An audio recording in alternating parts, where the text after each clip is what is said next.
السلام علیکم ورحمۃ اللہ وبرکاتہ۔ تعلیم القرآن کورس میں آپ سب کو خوش آمدید ہے۔ اہلاً و سہلاً مرحبا۔ آج کا ہمارا لیسن ہے سورہ آل عمران آیت نمبر 76 ٹو 82۔ نحمدہ و نصلی علی رسولہ الکریم، اما بعد فاعوذ باللہ من الشیطان الرجیم، بسم اللہ الرحمن الرحیم۔ رب اشرح لی صدری ویسر لی امری واحلل عقدۃ من لسانی یفقہوا قولی۔ ربی زدنا علما ربی یسر ولا تعسر وتمم بالخیر وبک نستعین۔ اللہم انفعنا بما علمتنا وعلمنا ما ينفعنا وزدنا علما۔ اللہم علم لا ينفع ومن قلب لا يخشع ومن نفس لا تشبع ومن دعوت لا يستجاب لها آمین یا رب العالمین۔ آیت دیکھیں، آیت نمبر 76۔ بسم اللہ الرحمن الرحیم۔ بلا من اوفى بعہدہ واتقى فإن اللہ يحب المتقین۔ کیوں نہیں، جو اپنا عہد پورا کرے اور اللہ سے ڈرے تو بلا شبہ اللہ تعالیٰ ڈرنے والوں سے محبت کرتا ہے۔ تو ارشاد اللہ سبحانہ تعالیٰ فرما رہے ہیں کہ لیکن جو شخص نا اپنے عہد کو پورا کرتا ہے اور ڈرتا ہے اللہ سے، تو اہل کتاب میں سے ہو، چاہے پھر وہ کتاب والے ہوں یا جو بھی ہوں، ٹھیک ہے، تو جو بھی اپنے عہد کو پورا کرتا ہے اور اپنی کتاب کی ہدایت کے مطابق حضور صلی اللہ علیہ وسلم پر ایمان لائے، تو جو عہد تمام انبیاء سے بھی جو لیا جا چکا ہے اور جس عہد کی پابندی ان کی امتوں پر بھی ہے، پھر اللہ تعالیٰ کی حلال چیزوں کو کرے اور پھر حرام چیزوں سے وہ پرہیز کرے، تو اس کی شریعت کی اطاعت کرنا، یعنی ٹھیک ہے، تو پھر جو بھی کوئی ایسا کرے گا تو پھر اللہ تبارک تعالیٰ ایسے لوگوں سے محبت کرتا ہے۔ محمد صلی اللہ علیہ وسلم کی اتباع کرنے والوں پر اور تقوی اختیار کرنے والوں پر اللہ تعالیٰ کیا ہے؟ مہربان ہے، ان کے دوست ہیں۔ آیت دیکھیں، آیت نمبر 74 ہے، آیت نمبر 77 ہے۔ ان الذين يشترون بعهد الله وايمانهم ثمنا قليلا اولئك لا خلق لهم في الاخره ولا يكلمهم الله ولا ينظر اليهم يوم القيامه ولا يزكيهم ولهم عذاب الیم۔ بے شک جو لوگ اللہ کے عہد اور اپنی قسموں کے عوض تھوڑی قیمت لیتے ہیں، وہ لوگ ہیں ان کے لیے آخرت میں کوئی حصہ نہیں ہے، اور قیامت کے دن نہ ان سے بات کرے گا اللہ تبارک تعالیٰ اور نہ ان کی طرف دیکھے گا اور نہ انہیں پاک کرے گا، اور ان کے لیے دردناک عذاب ہے۔ تو اس آیت میں اللہ تبارک تعالیٰ نے ان لوگوں کے بارے میں خبر دی ہے جو دنیا میں حقیر فائدوں کے حاصل کرنے کے لیے فائدوں کو حاصل کرنا، حقیر فائدوں کو حاصل کرنا اور اسی کے فائدوں کے لیے لگے رہتے ہیں، دنیاوی فائدوں کے حاصل کرنے کے لیے اپنی ساری زندگی لڑا دیتے ہیں، اور یہاں تک کہ پھر کیا کرتے ہیں، جھوٹی قسمیں کھاتے ہیں اور اللہ تعالیٰ سے کیے ہوئے عہد اور پیمان کا یہاں تک کہ پاس بھی نہیں لگتے، نہ لحاظ رکھتے ہیں کہ انہیں آخرت میں اللہ تبارک تعالیٰ کے یہاں کوئی بھی بھلائی نہیں ملے گی، کوئی اچھائی نصیب نہیں ہوگی، نہ اللہ ان سے بات کرے گا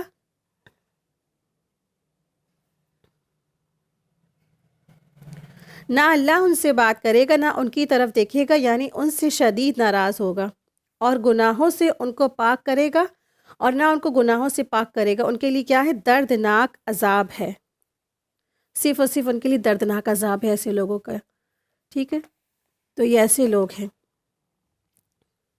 تو اللہ سبحانہ تعالیٰ فرما رہے ہیں، ان الذین یشترون بعہد اللہ وایمانہم ثمنا قلیلا، یقیناً جو لوگ اللہ کے عہد اور اپنی قسموں کے بدلے تھوڑی قیمت لے لیتے ہیں، یعنی اللہ تعالیٰ کے عہد سے مراد اس کی فرما برداری اور تمام ذمہ داریوں کی ادائیگی کرنا ہے، ٹھیک ہے، تو اللہ کی اطاعت چھوڑ کر کے دنیاوی فائدوں پہ لگ جانا تو اللہ کے عہد کو توڑ دینا ہے۔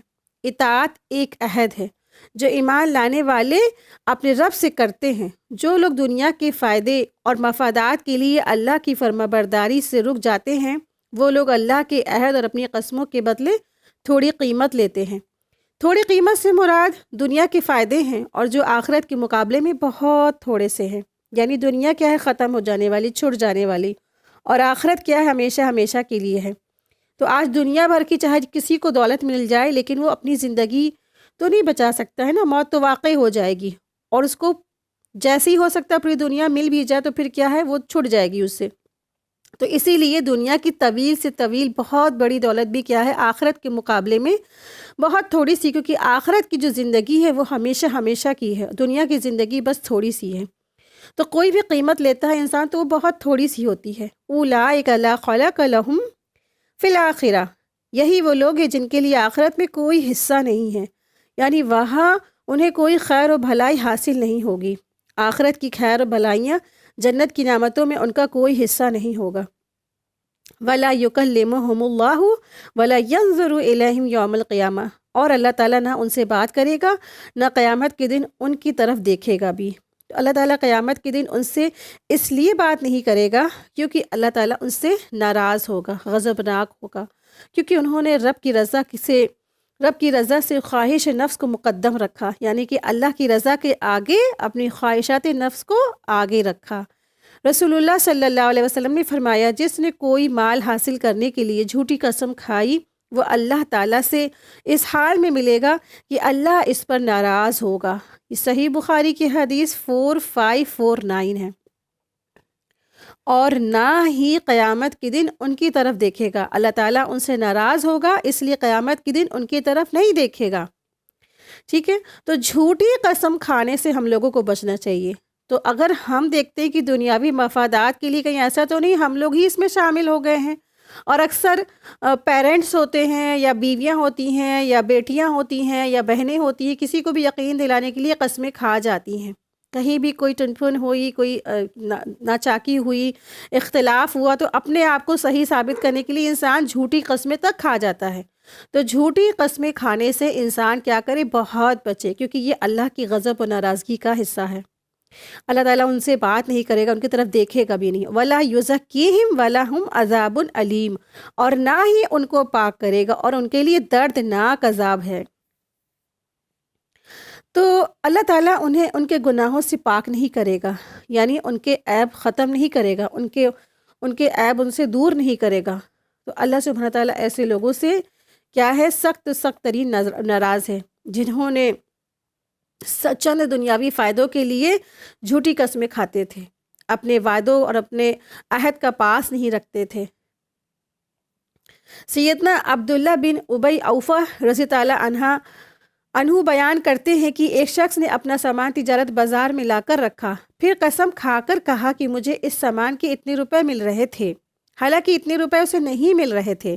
قسم کھانے کا مقصد یہ تھا کہ کوئی مسلمان دھوکہ کھا کر اسے خرید لے۔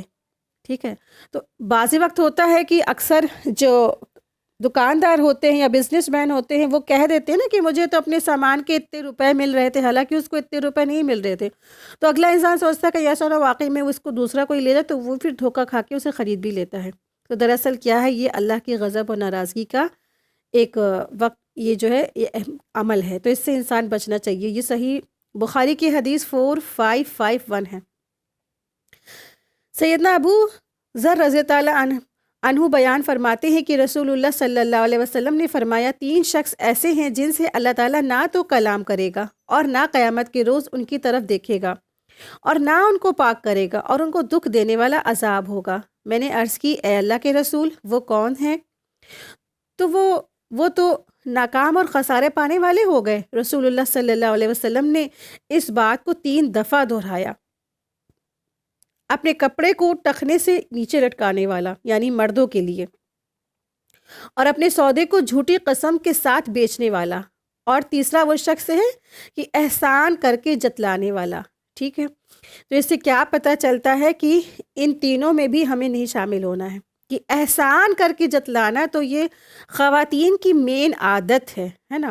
بچوں کے ساتھ چاہے کیا ہو، چاہے شوہر کے ساتھ کیا ہو، چاہے ساس سسر کے ساتھ کیا ہو، چاہے کسی کے ساتھ بھی کیا ہو، چاہے ماں باپ کے ساتھ کیا ہو، چاہے بھائی بہن کے ساتھ کیا ہو، تو کبھی بھی کسی کے ساتھ کوئی احسان کرے تو اسے نام لے، اس کو بھول جائے، ہے نا۔ اس نے تو احسان کس لیے کیا؟ نا اللہ کی رضا کے لیے کیا، نہ کہ لوگوں کو اس کے وقت پہ تانے دینے کے لیے۔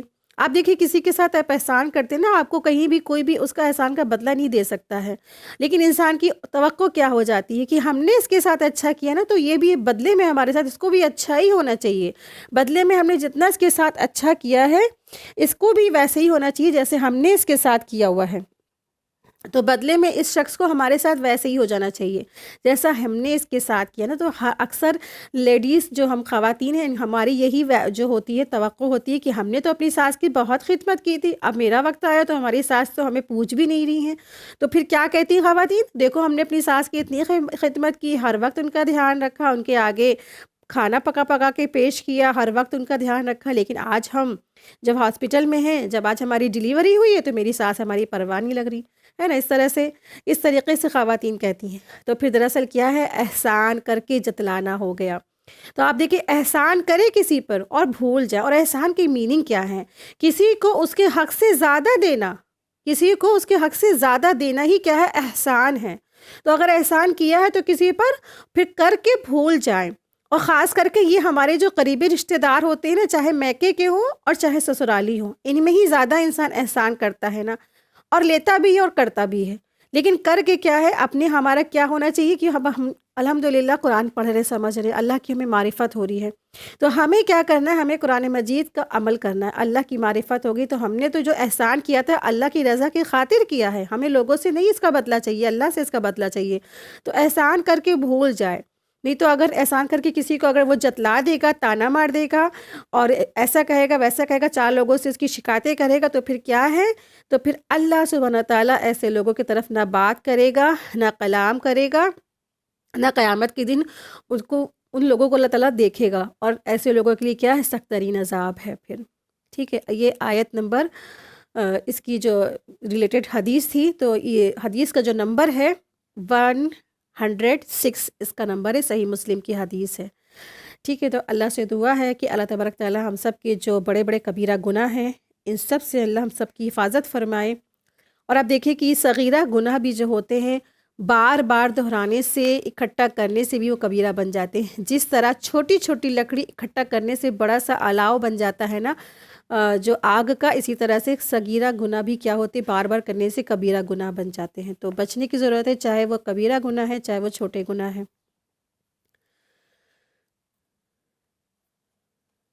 آیت دیکھیں، آیت نمبر 78 ہے، وَإِنَّ مِنْهُمْ لَفَرِيقًا يَلْؤُونَ أَلْسِنَتَهُمْ بِالْكِتَابِ لِتَحْسَبُوهُ مِنَ الْكِتَابِ وَمَا هُوَ مِنَ الْكِتَابِ وَيَقُولُونَ هُوَ مِنْ عِنْدِ اللَّهِ وَمَا هُوَ مِنْ عِنْدِ اللَّهِ وَيَقُولُونَ عَلَى اللَّهِ الْكَذِبَ وَهُمْ يَعْلَمُونَ۔ اور بلا شبہ ان میں یقیناً ایک گروہ وہ ہے جو کتاب پڑھتے ہیں اپنی زبانوں کو موڑتے ہوئے، تاکہ تم اس سے بھی کتابی سمجھ لو، حالانکہ وہ کتاب میں سے نہیں ہے، اور وہ کہتے ہیں کہ یہ اللہ کی جانب سے ہے، حالانکہ وہ اللہ کی جانب سے نہیں ہے، یعنی اللہ کی طرف سے نہیں نازل ہوا ہے، اور وہ اللہ تعالیٰ پر جھوٹ کہتے ہیں، حالانکہ وہ سب کچھ جانتے ہیں۔ ٹھیک ہے، تو یہ ایسے گروہ کے بارے میں یہاں پہ ذکر ہو رہا ہے، جو ایسے لوگ ہیں، یعنی کہ وَإِنَّ فَرِيقًا سے مراد کون ہے، یہ یہود ہیں۔ یہ یہود کے ان لوگوں کا تذکرہ ہے جنہوں نے کتاب الہی میں نہ صرف چینج کیا، تبدیلی کی، بلکہ 2 اور جرم بڑے بڑے کیے، کہ ایک تو وہ زبانوں کو مروڑ کر کتاب کے الفاظ کو ہی چینج کر دیتے تھے۔ ٹھیک ہے، ایسے اپنی زبانوں کو موڑتے تھے کہ الفاظ کو ہی بدل دیتے تھے۔ یعنی آپ دیکھیں کہ جو کتاب کے الفاظ ہیں، آپ اس کو بدل دیں گے تو کیا ہو جائے گا، تو معنی مفہوم چینج ہو جائیں گے نا۔ اسی لیے تو کہا جاتا ہے کہ تجوید سیکھے انسان، تاکہ معنی اور مفہوم ویسے ہی برقرار رہیں۔ اگر انسان تجوید نہیں سیکھتا تو پھر کیا ہوتا ہے، معنی مفہوم بدل جاتے۔ اور یہ تو تجوید اگر کوئی نہیں سیکھتا ہے تو چلو ٹھیک ہے، اس کی تو اپنی کمی ہے، لیکن بھول ہے، غلطی ہے، لیکن یہ یہود کیا کرتے تھے، یہ جان بوجھ کر ایسا کرتے تھے، جان بوجھ کر ایسا کرتے تھے۔ ٹھیک ہے، تو جان بوجھ کر اللہ کی آیات کو ہیر پھیر کر دیتے تھے۔ اور دوسرا ان کا یہ جرم تھا کہ وہ کہتے تھے کہ یہ اللہ کی طرف سے، اور حالانکہ وہ چیز اللہ کی طرف سے نہیں نازل ہوتی تھی۔ ٹھیک ہے، تو ان کے یہ بڑے بڑے جرم تھے۔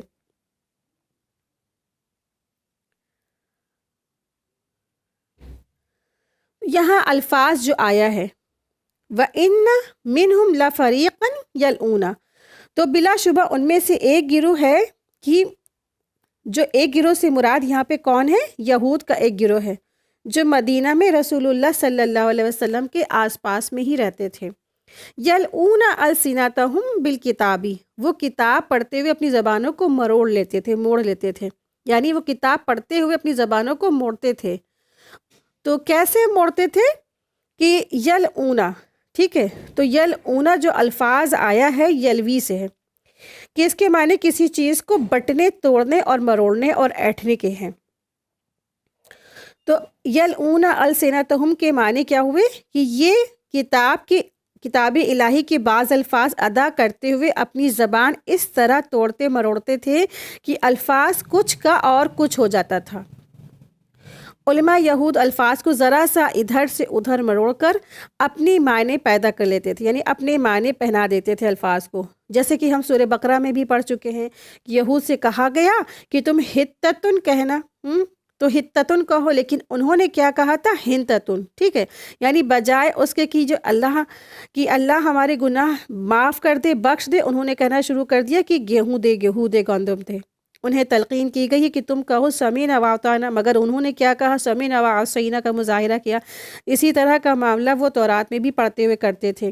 جب وہ دیکھتے تھے کہ کوئی پوچھنے والا آیا ہے، فتویٰ لینے والا آیا ہے، تو اس کی پسند کی کچھ اور، اس کی جو ہے نا، اس کی پسند کے اور اس کے مراد، اس کے جو دل چاہتا تھا اسی حساب سے وہ کتاب سے فتوے دے دیتے تھے، اور اس کے بدلے میں وہ تھوڑا بہت سامان یا اس سے جو ہے نا دنیاوی چیزیں لے لیتے تھے، تو اس کی پسند کے احکامات دے دیتے تھے، حالانکہ وہ اللہ کی طرف سے نازل نہیں ہوتا تھا۔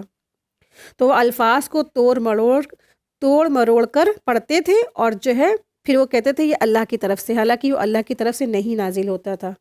تو یہ یہود کی عادت کے بارے میں اللہ سبحانہ تعالیٰ نے یہاں ذکر فرمایا ہے۔ بِأَلْسِنَتِهِمْ بالکتابی، وہ کتاب پڑھتے ہوئے اپنی زبانوں کو مروڑتے تھے۔ مجاہد کا قول ہے کہ وہ تحریف کرنا ہوتا ہے، ٹھیک ہے۔ ابن عباس کا قول ہے کہ اس سے مراد یہودی ہیں جو کتاب میں وہ اضافہ کرتے ہیں جس کو اللہ تعالیٰ نے نازل ہی نہیں کیا ہے۔ لِتَحْسَبُوهُ مِنَ الْكِتَابِ وَمَا هُوَ مِنَ الْكِتَابِ، تاکہ تم اسے بھی کتاب ہی سمجھو، حالانکہ وہ کتاب میں سے ہے ہی نہیں، یعنی وہ تم اسے کتاب یعنی اللہ کی طرف سے نازل ہوا سمجھو، لیکن اب وہ اللہ تعالیٰ کی طرف سے نازل ہوا ہی نہیں ہے۔ اس میں جو ہے دراصل کیا ہے، لفظی تحریف بھی شامل ہے۔ اس میں جب وہ تحریف کرتے تھے، اس میں الفاظ کی بھی تحریف شامل ہے اور معنوی بھی تحریف شامل ہے، یعنی کہ ایک تو ہوتا ہے الفاظ ہی پورا بدل دیا، لفظ بدل دیا، اور پھر اس کے معنی بھی چینج کر دیے، ٹھیک ہے۔ یعنی وہ اپنی زبانوں کو مروڑ کر یہ ظاہر کرنا چاہتے تھے کہ اللہ تعالیٰ کی طرف سے کتاب، یہ اللہ تعالیٰ کی طرف سے کتاب ہے، ٹھیک ہے، یہی مراد ہے کہ حالانکہ حقیقت میں وہ مراد نہیں ہوتا ہے، یعنی کہ انہوں نے جو کتابوں کو چینج کیا، بدل دیا، اور پھر وہ کہتے تھے یہ اللہ کی طرف سے ہے، حالانکہ وہ اللہ کی طرف سے نہیں ہوتا تھا۔ وَيَقُولُونَ عَلَى اللَّهِ الْكَذِبَ وَمَا هُمْ يَعْلَمُونَ، اور وہ اللہ تعالیٰ پر جھوٹ کہتے تھے، حالانکہ وہ جانتے ہیں یہود اللہ تعالیٰ پر جھوٹ بولتے ہیں، ٹھیک ہے، تو وہ اللہ تعالیٰ پر جھوٹ بولتے تھے۔ یہ علم کے بغیر اللہ تعالیٰ پر بات کرنے سے زیادہ بڑا جرم ہے، یعنی کہ جو بھی علم انسان کے پاس ہے اور اس کے آ جانے کے بعد بھی وہ جھوٹی باتیں اللہ کی طرف گڑھ دیتے تھے اور کہتے تھے یہ اللہ کی طرف سے ہے، تو یہ کیا ہے، یہ ایک بہت ہی بڑا جرم ہے۔ تو یہود کی یہی جو ہے چالیں تھی، زبان موڑنے سے مطلب کیا ہے، تحریف کر دینا، رد و بدل کر دینا، اور جس سے یہ لوگوں کو ان کے اصل مقصد سے ہٹا دیتے تھے، یعنی بات کا مفہوم اس طرح بدل دیتے کہ اپنا جو ہے نا اپنی طرف سے وہ زائدہ کر دیتے، یعنی ایجاد کر دیتے تھے الفاظ کے ساتھ جس کا اصل کلام سے دور سے بھی کوئی اس کا واسطہ نہیں ہوتا، یعنی کلام کو لفظی طور پر پھیر دینا یا پھر معنی کے اعتبار سے کچھ کا کچھ بنا دیتے تھے، ٹھیک ہے۔ تو اس طریقے سے یہ تحریف کرتے تھے، اور کس طرح سے کن طرح سے وہ تبدیلی کرتے تھے۔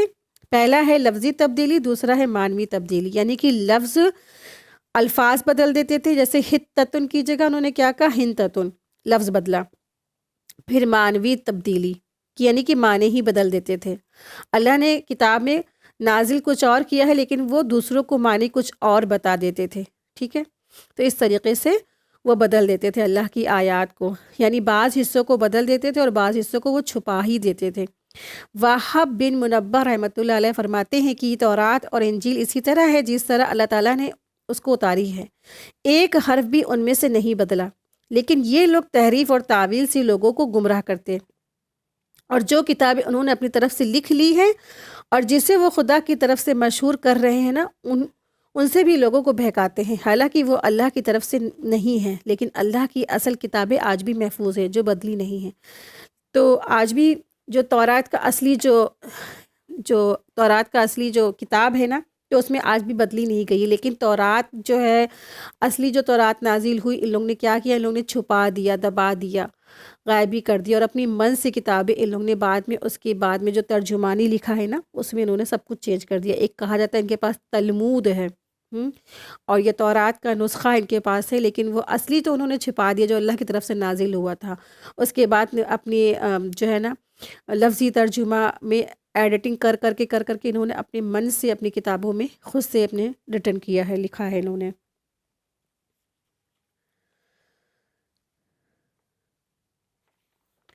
آیت دیکھیں، آیت نمبر 79 ہے،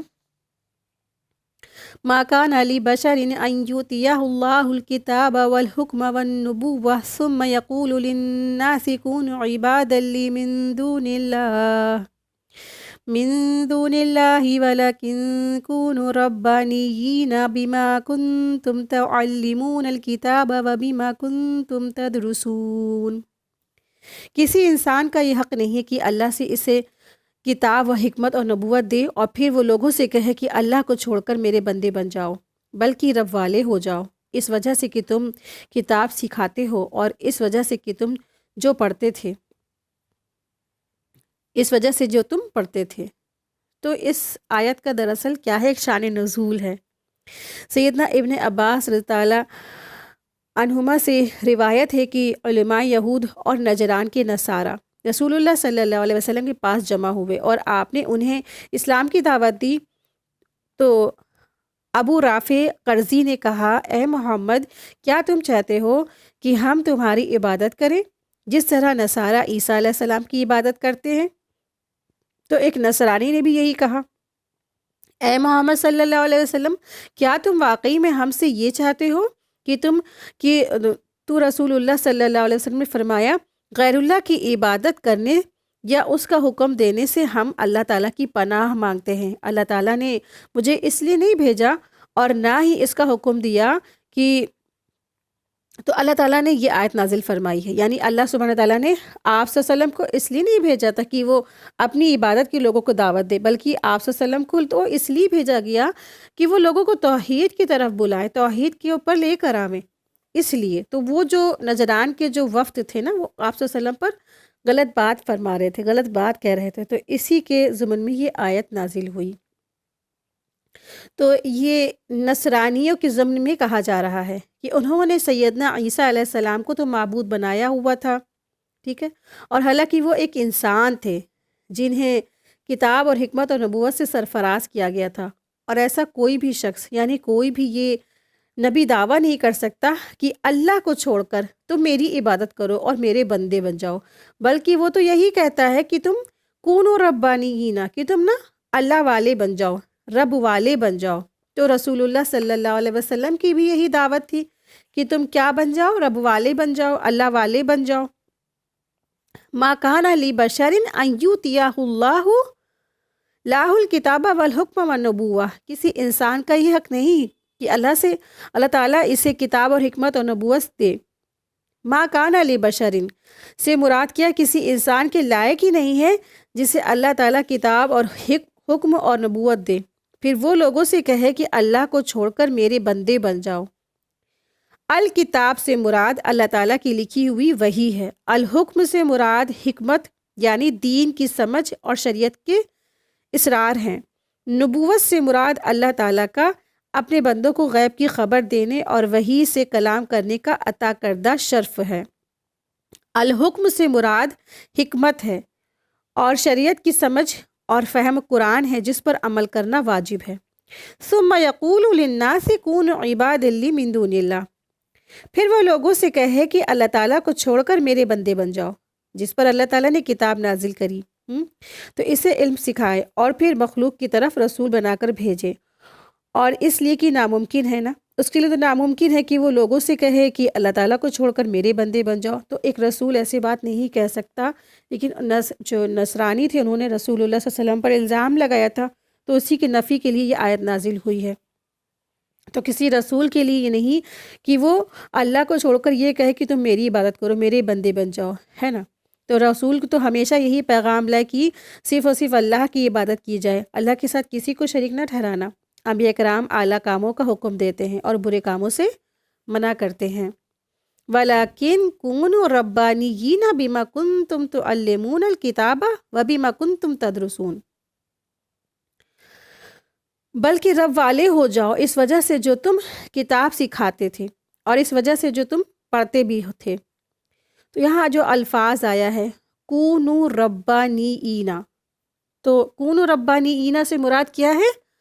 ربانیین کا روٹ ورڈ ہے را با، یعنی ہو جاؤ تم رب والے، رب کے بندے۔ تو کونوا ربانیین سے مراد خود بھی یعنی نیکی کرنے والا ہو جائے اور خود دوسروں کو بھی اس طرف لے کر آؤ، یعنی کہ ربانی بن جاؤ، خود بھی نیکی کی طرف بڑھتا جائے اور دوسروں کو بھی بڑھائے۔ تو کونوا ربانیین سے مراد کیا ہے؟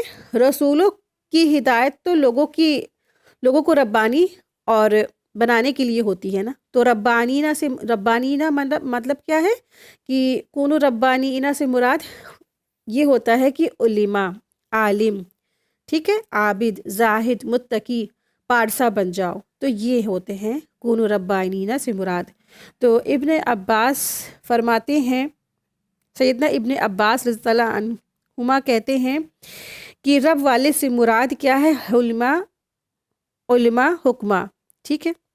نبی اسلام لا کر کفر کا حکم کیسے دے سکتا ہے؟ تمام انبیاء یہ دعوت دیتے ہیں کہ اللہ تعالیٰ کے ساتھ کوئی شریک نہیں، وہی رب ہے، ہم سب اسی کے بندے ہیں اور سب اسی کی اطاعت اور بندگی بجا لائیں۔ کوئی نبی لوگوں کو ہدایت دینے کے بعد گمراہ نہیں کر سکتا ہے۔ کوئی نبی یہ نہیں کہہ سکتا کہ نبی اور فرشتوں کو رب بنا لو، بلکہ وہ کیا کہتا ہے کہ تم رب والے ہو جاؤ، کونوا ربانیین، کہ تم رب کے بندے بن جاؤ، اللہ والے بن جاؤ۔ تو اس میں یہ بات بھی آ جاتی ہے کہ تم خود بھی اہل علم ہو اور تم اللہ کی کتاب اور رسول کی سنت پڑھتے ہو، اور اس کے پڑھنے پڑھانے سے علم پختہ بھی ہوتا ہے اور باقی بھی رہتا ہے۔ بما کنتم تعلمون الکتاب وبما کنتم تدرسون، اس وجہ سے جو تم کتاب سکھاتے ہو اور اس وجہ سے جو تم پڑھتے ہو۔ ربانی کی تعلیم کی پہچان یہی ہے کہ وہ اللہ کے بندوں کو اس سے ملائے، اللہ کے بندوں کو اللہ سے جوڑ دے، نہ کہ خود سے جوڑے، ٹھیک ہے۔ تو اس کی تعلیم کیا ہے کہ لوگوں کو جو ٹوٹا ہوا کنیکشن ہے تو وہ اللہ سے جوڑ دے، نہ کہ خود سے جوڑے۔ تو ربانی کی جو تعلیم یہی ہے، جو ربانی ہوگا، جو خود ربانی ہوگا، جو اللہ والا ہوگا، جو علماء ہوگا، جو بھی عالم ہوگا، جو پارسا ہوگا، جو متقی ہوگا، جو زاہد ہوگا، تو اس کی کیا پہچان ہے کہ وہ یہ کرتا ہے کہ اللہ کے ساتھ جو بندوں کا کنیکشن ٹوٹ گیا ہے وہ اس کو جوڑتا ہے، نہ کہ وہ اپنے سے جوڑے بجائے اللہ کے، ٹھیک ہے۔ تو ربانی کی تعلیم کی پہچان یہی ہے کہ وہ اللہ کے بندوں کو اللہ سے جوڑ دے۔ وہ تعلیم لوگوں کے اندر اللہ کے خوف اور محبت کے جذبات پیدا کرتا ہے۔ وہ تعلیم ہے کہ جو انسان کا رخ اللہ تعالیٰ کی طرف موڑ دیتا ہے، یہی اس کی پہچان ہے۔ تو جو اللہ تعالیٰ کی جتنی بھی معرفت رکھتا ہے نا، اس کے مطابق اللہ کے احکامات کی پابندی بھی کرنی ضروری ہے۔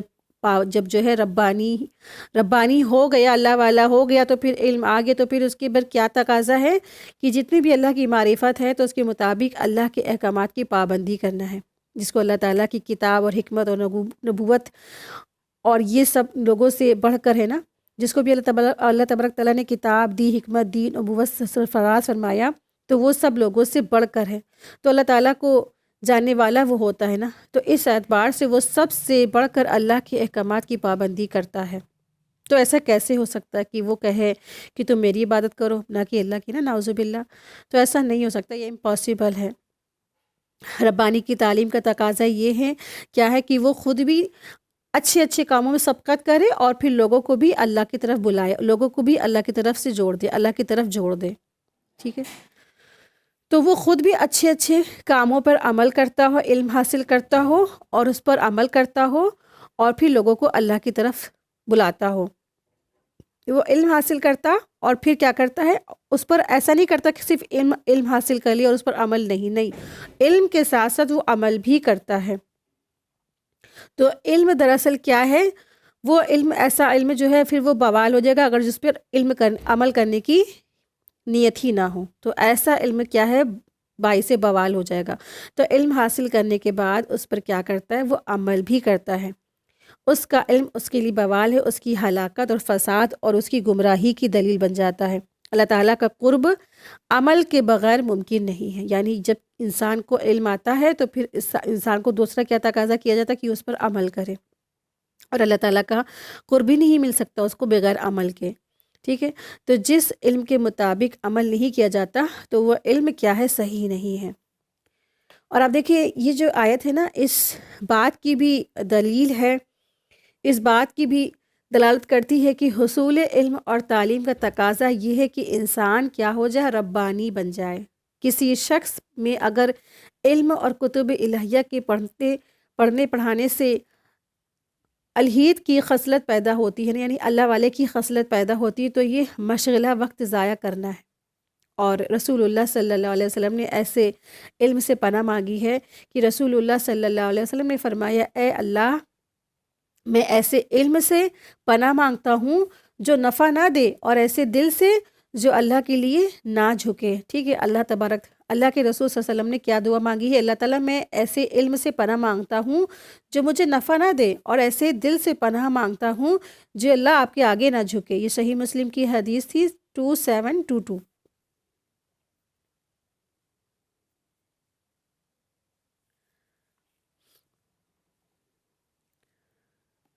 آیت دیکھیں، آیت نمبر ہے 80۔ وَلَا يَأْمُرُكُمْ أَن تَتَّخِذُوا الْمَلَائِكَةَ وَالنَّبِيِّينَ أَرْبَابًا أَيَأْمُرُكُمْ بِالْكُفْرِ بَعْدَ إِذْ أَنْتُمْ مُسْلِمُونَ۔ اور نہ ہی وہ تمہیں یہ حکم دے گا کہ تم فرشتوں اور نبیوں کو رب بناؤ۔ کیا وہ تمہیں کفر کا حکم دے گا اس کے بعد کہ تم فرمانبردار ہو گئے ہو، اس کے بعد کہ تم مسلمان ہو گئے ہو؟ اس آیت میں بھی یہود و نصارہ کے طرز عمل پر چوٹ ہے، جنہوں نے انبیاء اور فرشتوں کی تعظیم میں اس قدر غلو کیا کہ ان کو رب تعالیٰ کے مقام پر کھڑا کر دیا، یعنی اللہ کے مقام پر کھڑا کر دیا۔ انبیاء اور صالحین کی قبروں پر عمارتیں بنا کر ان میں ان کی تصویر بنا ڈالی۔ آپ نے دیکھا ہوگا کبھی کرسچن کا قبرستان ہے نا، ان کے یہاں کیسی بڑی سی بلڈنگ بنی رہتی ہے نا، اور ان کے یہاں بلڈنگ بنی رہتی ہے، پھر کراس بنا رہتا ہے، پھر یہاں تک کہ تصویریں بھی لگی رہتی ہیں، اسٹیچوز بھی لگا دیتے ہیں وہ لوگ۔ تو اسی طرح سے انہوں نے کیا کیا، اور دھیرے دھیرے پھر یہ جو ہے بیماری نسلوں تک کی آ گئی ہے نا، شیطان تو سب کے پیچھے لگا ہی ہوا ہے۔ اور اب کیا ہوا، آپ دیکھیں کہ جو مسلمان ہیں نا، اسی طرح سے وہ بھی اس طرح گمراہ ہو گئے۔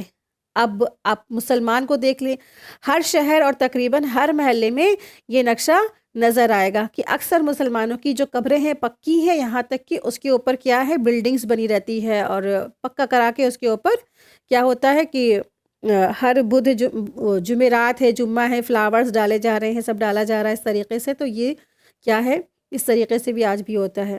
جبکہ رسول اللہ صلی اللہ علیہ وسلم نے جو ہے نا قبر کو چونا گچی کرنے سے اور اس پر عمارت بنانے سے اور اس پر مجاوروں کے بیٹھنے سے منع کر دیا ہے۔ سیدنا جابر رضی اللہ عنہ بیان کرتے ہیں کہ رسول اللہ صلی اللہ علیہ وسلم نے قبر کو چونا گچ کرنے اور اس پر مجاور کے بیٹھنے اور اس پر عمارت کے بنانے سے منع کیا ہے۔ یہ صحیح مسلم کی حدیث 970 اس کا نمبر ہے۔ تو اس سے کیا پتہ چلتا ہے کہ قبروں کو کیا کرنا چاہیے، بالکل جو زمین کے برابر ہے نا اس کے برابر ہی کر دے، وہاں جائے انسان، تاکہ انسان کو موت کی یاد تو آنی ہے، موت یاد آئے اس کو، تو دنیا سے اس کو تھوڑا دل ہٹے اور اپنی موت کو یاد کرے۔ لیکن ایسا بھی نہیں کرے کہ جیسے کرسچنوں نے اور نصارہ نے اور یہود نے جو ہے نا اپنی جو قبروں کو اس طریقے سے کر دیا ہے کہ بلڈنگز بنا دی ہیں، اور پھر آپ دیکھیں کچھ سالوں کے بعد ہوتا کیا ہے، انہی کی پرستش شروع ہو جاتی ہے، انہی قبروں پر لوگ میلے ٹھیلے، اور آگے چل کے پھر نہ جانے کیا کیا فتنہ فساد بن جاتا ہے۔ اسی لیے رسول اللہ صلی اللہ علیہ وسلم نے صحابہ کو حکم دیا تھا کہ زمین کے برابر قبریں رکھو، اور اس پر کوئی بھی پکا یعنی جو ہے اس طریقے سے سلیٹ یا اس کے اوپر نہ کوئی مجاور نہ بیٹھے، نہ اس طریقے سے نہ اس کے اوپر کوئی مسجد بنائی جائے۔ سخت سخت منع کر دیا رسول اللہ صلی اللہ علیہ وسلم نے اسی چیز کی وجہ سے، تاکہ لوگ گمراہ نہ ہو جائیں۔ وَلَا يَأْمُرُكُمْ أَن تَتَّخِذُوا الْمَلَائِكَةَ وَالنَّبِيِّينَ أَرْبَابًا، اور نہ ہی وہ تمہیں یہ حکم دے گا کہ تم فرشتوں اور نبیوں کو رب بناؤ۔ اربابن رب کی جمع ہے، جس کے معنی ہوتے ہیں معبود ہے۔ فرشتوں اور نبیوں کو رب بنانے سے مراد یہ ہے کہ نبیوں اور فرشتوں کو رب بنانے والی صفات کا حامل سمجھنا، یعنی فرشتوں اور نبیوں کو رب والی صفات کا حامل سمجھنا، یعنی کہ یہ بھی ان کے اندر بھی اللہ کی صفات ہے، نعوذ باللہ، اس طریقے سے، اور ان کو نفع نقصان کا بھی مالک سمجھنا، فرشتوں اور نبیوں کو ان کو حاجت روا مشکل کشا بھی سمجھنا، اس کائنات کا نظام چلانے میں ان کے حصے کو بھی تسلیم کرنا، ان کا بھی تصرف سمجھنا۔ اَیَأْمُرُکُم بِالْکُفْرِ بَعْدَ اِذْ أَنْتُم، کیا وہ تمہیں کفر کا حکم دے گا اس کے بعد کہ تم فرما بردار ہو؟ یہاں کفر سے مراد اسلام کو رد کرنا ہے۔ کسی نبی سے ایسی بات کا تصور بھی نہیں کیا جا سکتا ہے کہ وہ تمہیں کفر کا حکم دے۔ جو شخص کسی نبی کی طرف ایسی بات منسوب کرتا ہے وہ بڑے گناہ کا بلکہ کفر کا ارتکاب کرتا ہے۔ ٹھیک ہے، آیت دیکھیں، آیت نمبر 81 ہے۔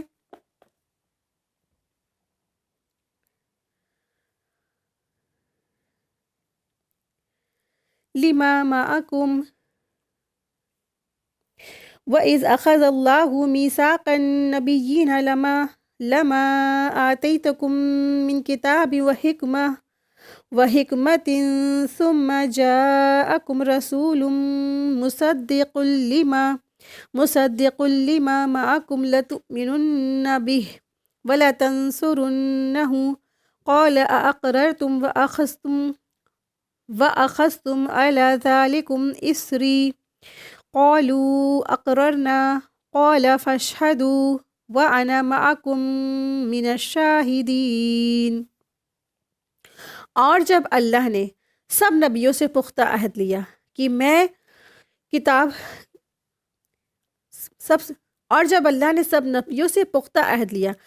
کتاب اور حکمت میں جو کچھ تمہیں دوں گا، پھر تمہارے پاس کوئی رسول آئے جو اس کی تصدیق کرنے والا ہو جو تمہارے پاس ہے، تو تم اس پر ضرور ایمان لاؤ گے اور ضرور اس کی مدد کرو گے۔ فرمایا کہ کیا تم نے اقرار کیا اور اس پر میرا بھاری عہد قبول کیا؟ تو انہوں نے کہا کہ ہاں، ہم اقرار کرتے ہیں۔ تو انہوں نے کہا کہ ہاں، وَأَنَا مَعَكُم مِّنَ الشَّاهِدِينَ، ہاں ہم اقرار کرتے ہیں۔ ٹھیک ہے، تو اللہ تبارک تعالیٰ نے آدم علیہ السلام سے لے کر عیسیٰ علیہ السلام تک ہر نبی سے یہ عہد اور پیمان لیا تھا کہ جب بھی کوئی نیا رسول آئے گا جو گزشتہ انبیاء کی تصدیق کرتا رہے گا، اور گزشتہ نبی اور اس کے پیروکار پر لازم ہوگا کہ اس پر ایمان لے آئے اور اس کی مدد کرے۔ ٹھیک ہے، اس طریقے سے اللہ تبارک تعالیٰ نے وعدہ لیا تھا۔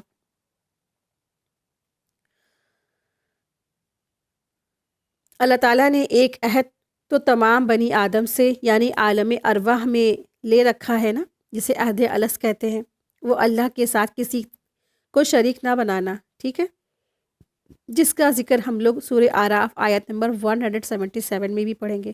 اور دوسرا عہد انبیاء سے لیا گیا تھا جس کا ذکر اس آیت میں ہے، اور مفسرین کی رائے کے مطابق یہ عہد بھی عالم ارواح میں بھی لیا گیا تھا، اور وہ عہد یہ تھا کہ اگر تمہاری زندگی میں کوئی ایسا نبی آئے جو تمہارے پاس پہلے سے موجود کتاب کی تصدیق کرتا ہو تو تمہیں اس پر ایمان لانا ہوگا اور اس کی مدد بھی کرنی ہوگی۔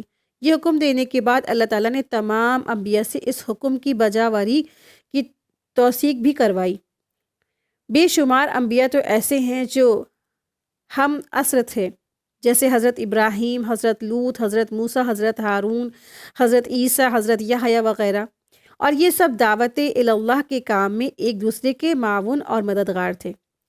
پھر جو عہد انبیاء سے لیا گیا تھا اس کو پورا کرنے کی ذمہ داری ہر نبی کی امت پر بھی عائد ہوتی ہے۔ اس لحاظ سے یہود کے اوپر یہ ذمہ داری عائد ہوئی کہ وہ عیسیٰ اور دوسرے انبیاء پر ایمان لاتے اور ان کے کام میں بھی مددگار ثابت ہوتے۔ اسی طرح یہود اور نصارہ اور مشرکین مکہ جو اپنے آپ کو دین ابراہیم کا پیروکار سمجھتے تھے، سب پر یہی ذمہ داری عائد ہوئی کہ وہ رسول اللہ صلی اللہ علیہ وسلم پر ایمان لاتے اور ان کے مدد کرتے اور ان کے ان کا جو ہے ان کے اوپر ایمان لاتے اور ان کی مدد کرتے اور پھر ثابت قدم بھی رہتے اس پر۔ پھر یہ بات صرف اس عہد تک ہی نہیں محدود تھی، بلکہ ہر نبی کی کتاب میں بھی بعد میں آنے والے نبی کی بشارت بھی موجود تھی، اور اس نبی نے اپنی امت سے اسی قسم کا عہد لیا جاتا رہا۔ ٹھیک ہے، تو اس طریقے سے ان سب سے یہ عہد لیا گیا تھا۔ تو آدم سے لے کر کے اللہ سبحانہ تعالیٰ نے ہر نبی سے یعنی عیسیٰ علیہ السلام تک کی سب سے عہد یہی لیا گیا تھا کہ تمہارے پاس جو بھی نیا رسول آئے گا جو گزشتہ انبیاء کی تصدیق کر رہا ہوگا، تو گزشتہ جو نبی ہوگا اس کے پیروکار جو فالوور ہوں گے ان پر لازمی ہوگا کہ وہ جو نبی آیا ہے اس پر وہ ایمان لائے، اس کی مدد کریں، اس کی تصدیق کریں۔ چنانچہ تمام انبیاء نے اس کا اقرار بھی کیا اور اس اقرار کے گواہ بنے، اور اللہ تعالیٰ نے بھی شہادت فرمائی۔ اس اقرار کا تقاضا یہ تھا کہ جب محمد صلی اللہ علیہ وسلم دنیا میں تشریف لائیں گے تو وہ تمام لوگ جو موسیٰ علیہ السلام اور عیسیٰ علیہ السلام کے پیروکار ہوں گے نا، وہ محمد صلی اللہ علیہ وسلم پر بھی ایمان لے آئیں گے۔ اس لیے اب اگر کوئی بھی شخص محمد مصطفیٰ صلی اللہ علیہ وسلم کی اتباع نہیں کرتا تو وہ کیا ہے؟ نافرمان ہے، وہ فاسق ہے۔ آیت نمبر 82 دیکھیں، فَمَن تَوَلَّ بَعْدَ ذَلِكَ فَأُولَٰئِكَ هُمُ الْفَاسِقُونَ۔ فرمایا تو گواہ رہو اور تمہارے ساتھ میں بھی گواہ رہتا ہوں، پھر جو اس کے بعد پھر جائے گا، پھر جو اگر اس کے بعد پھر جائے گا تو یہی لوگ نافرمان، یعنی جنہوں نے قسمیں کھائی، جنہوں نے گواہی دی، جنہوں نے اللہ ہم جو ہے گواہی دیتے ہیں ہم ایسے ہی کریں گے، ہم وعدہ کرتے ہیں، ہم اقرار کرتے ہیں، ہم گواہ بن گئے، اللہ آپ بھی گواہ ہیں، اور پھر گواہی دینے کے بعد اپنی گواہیوں سے وہ پھر گئے، تو پھر کیا ہے کہ وہی لوگ کیا ہے؟ نافرمان ہیں، فاسق ہیں، جنہوں نے اللہ سے وعدہ کیا تھا کہ اللہ ہم دنیا میں جو بھی کوئی آئے گا رسول تو آپ کے جو ہے رسولوں کی ہم ایمان لائیں گے، ان کی تائید کریں گے، ان کی مدد کریں گے، تو ان کی جو امت نے کیا کیا اس سے وہ پھر گئے۔ تو جو بھی پھر گئے تو یہ سب کون لوگ ہو گئے؟ فاسق ہو گئے، فاسق ہیں، نافرمان لوگ ہیں۔ تو ایسے نافرمان یعنی کہ اس کے لیے کیا الفاظ آیا ہے؟ فاسق۔ تو فاسق اس شخص کو کہتے ہیں جو نافرمانی میں حد سے بڑا ہوا ہو، اور فاسق نافرمانی کرنے والا ہوتا ہے، عہد شکنی کرنے والا ہوتا ہے، اطاعت کے دائرے سے باہر نکل جانے والا کیا کہلاتا ہے؟ فاسق کہلاتا ہے۔ فاسق وہ شخص جو اللہ کا نافرمان ہے، یعنی کہ پورا کھلم کھلا انہوں نے نافرمانی کی، اللہ سے عہد کیا اور اس عہد کو انہوں نے کیا کیا؟ کھلم کھلا انکار کر دیا۔ اسی کے ساتھ کی آج ہی ہماری کلاس مکمل ہوئی۔ وآخر دعوانا ان الحمد للہ رب العالمین۔ سبحانک اللہم و بحمدک اشہد ان لا الہ الا انت استغفرک و اتوب الیک۔ السلام علیکم ورحمۃ اللہ وبرکاتہ۔ جزاکم اللہ خیرا کثیرا۔